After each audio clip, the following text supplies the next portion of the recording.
प्रणाम मित्रों, कुलदीप भगत online classes में पुनः स्वागत है आपका।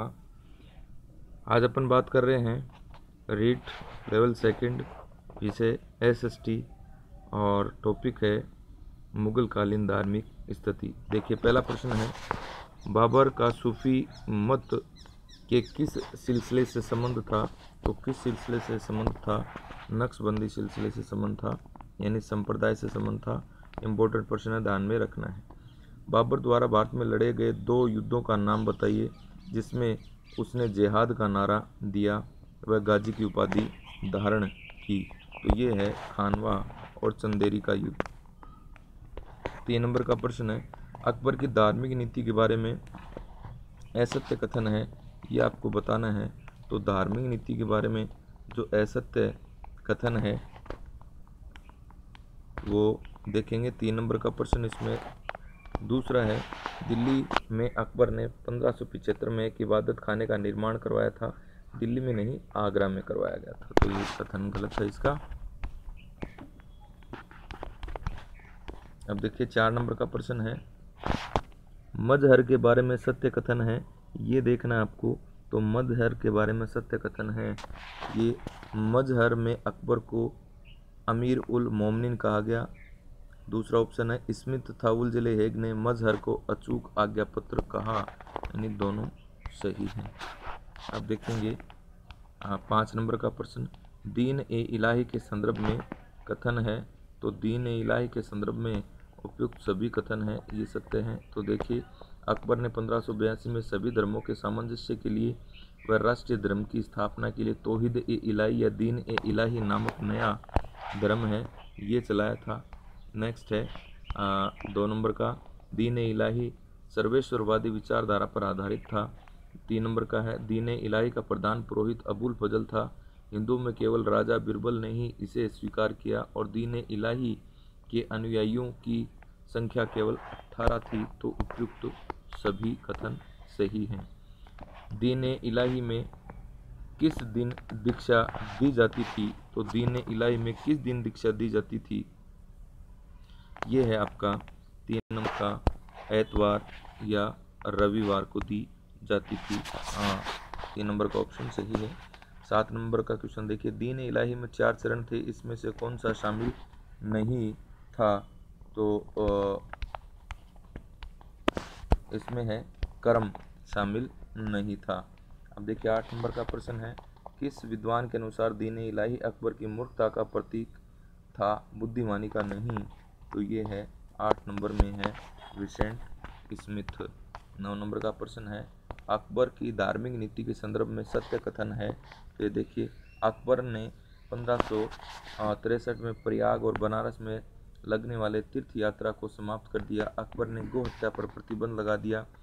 और 2 नंबर पे, बदायूनी अकबर की धार्मिक नीति का कट्टर विरोधी था, उसने अकबर को इस्लाम का दुश्मन कहा।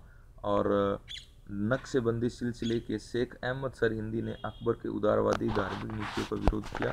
तो उपयुक्त कथन क्या है? सही है। 10वें नंबर में देखिए, अकबर किस धर्म से सर्वाधिक प्रभावित था? तो अकबर है यह हिंदू धर्म से सर्वाधिक प्रभावित था। 11 नंबर का प्रश्न है, अकबर ने किसके प्रभाव में आकर पशुवध का निषेध कर दिया था? तो हरि विजय सूरी जो है इसके प्रभाव में पशुवध बंद कर दिया। अकबर ने किस सिख गुरु को प्राकृतिक तालाब के लिए 500 बीघा जमीन है ये दान में दी थी? तो ये है गुरु रामदास। 13 नंबर का प्रश्न है, इसमें देखिए, अकबर ने किस फारसी परंपरा को आरंभ किया था? किस फारसी परंपरा को आरंभ किया था? झरोखा दर्शन, तुलादान और पाइबोस उपयुक्त सभी को प्रारंभ किया था। 14 नंबर का प्रश्न है, अकबर के दरबार में 3 ईसाई मशीनरी आए थे, प्रथम ईसाई मशीनरी में कौन शामिल थे? तो प्रथम में कौन शामिल थे साहब? तो देखेंगे, एडोल्फ बार एक्वाबिना, एंटोनी मोंसोरेट और एनरिक्वेज, यानी इसके अंदर ये चारों के चारों शामिल थे। 15 नंबर का प्रश्न है, अकबर के नवरत्नों में से कौन सा एक नवरत्न था जो कवि होने के साथ साथ सेनापति भी था? तो 15 नंबर में है अब्दुल रहीम खान खाना। 16 नंबर का प्रश्न है, अकबर के दरबार में 8 प्रकार की लेखन कला प्रचलित थी, जिसमें से कौन सी लेखन कला अकबर के दरबार में अधिक पसंद थी? तो 16 नंबर में आपका हो जाएगा 3 का नस्तलिक। 17 नंबर का प्रश्न है, अकबर के संदर्भ में सत्य कथन है, ये आपको देखना है। तो सत्य कथन है, ये उपयुक्त सभी सत्य कथन है। ये देखिए, अकबर अनपढ़ था, अकबर की 3 बेटियां थी, खानूम, सुल्ताना, रुकनिशा बेगम, आराम बानो बेगम आदि। अकबर को मरने के बाद अर्शयानी कहा गया, यानी उपयुक्त सभी कथन इसके सही हैं। अब देखिए 18 नंबर में, जहांगीर ने पहली बार रक्षाबंधन का त्योहार कब मनाया था? तो 18 के अंदर 2 नंबर का क्वेश्चन है, 1612 में मनाया था।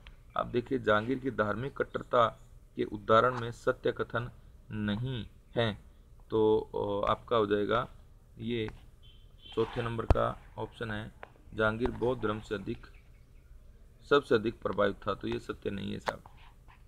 20 नंबर का, शाहजहां की धार्मिक नीति के संदर्भ में सत्य कथन है, तो सत्य कथन है, तो आपका इसके अंदर उपयुक्त तो सभी सत्य कथन है। शाहजहां ने सिजदा व पायबोस प्रथा को समाप्त कर दिया। 1634 में यह कानून बनाया गया कि मुस्लिम लड़की हिंदू से तभी शादी कर सकती है जब वो इस्लाम स्वीकार कर ले। शाहजहां ने हिंदुओं को मुसलमान बनाने के लिए पृथक विभाग की क्या करी थी? स्थापना करी थी, यानी उपयुक्त सभी कथन क्या हैं? सत्य हैं। अब देखिए, शाहजहां द्वारा चलाया गया संवत है, तो कौन सा संवत है? हिजरी संवत है। अब देखिए 22 नंबर का, औरंगजेब ने झरोखा दर्शन की प्रथा पर प्रतिबंध लगाया था, तो ये आपका हो जाएगा 2 नंबर का है, 1669 में 23 नंबर का क्वेश्चन है, औरंगजेब ने दरबार में किस वर्ष से होली व दिवाली पर प्रतिबंध लगा दिया था? तो 23 नंबर में हो जाएगा 1 नंबर, 1668। 24 नंबर देखिए, औरंगजेब ने अपनी धार्मिक नीति के तहत 1669 में किस मंदिर को तोड़ा था? तो किस मंदिर को तोड़ा था? उपयुक्त सभी को, मथुरा का केशव राय, बनारस का सोमनाथ, बनारस का विश्वनाथ, गुजरात का सोमनाथ आदि सभी मंदिरों को क्या कर दिया गया था? तोड़ दिया गया था। औरंगजेब ने किस वर्ष सभी हिंदुओं पर जजिया कर व तीर्थ यात्रा कर लगा दिया था? तो किस वर्ष लगाया था साहब? 25 में आपका ऑप्शन हो जाएगा 1679 में। नेक्स्ट है, औरंगजेब की धार्मिक नीति का प्रमुख उद्देश्य क्या था? तो धार्मिक नीति का प्रमुख उद्देश्य जो था, ये था भारत को दार उल हरम के स्थान पर दार उल इस्लाम बनाना। औरंगजेब के जजिया कर लगाने का मुख्य उद्देश्य क्या था? राजनीतिक मुख्य उद्देश्य था। अब देखिए 28 नंबर का प्रश्न है, औरंगजेब ने सती प्रथा को पूर्णतः कब प्रतिबंध कर दिया था? तो 1663 में सती प्रथा को पूर्णतः प्रतिबंध कर दिया था। तो ये प्रमुख जो क्वेश्चंस थे, ये मुगलों के धार्मिक नीति से संबंधित प्रश्न थे, जो आपको आवश्यक रूप से सहायक सिद्ध होंगे और सफलता प्राप्त कराएंगे।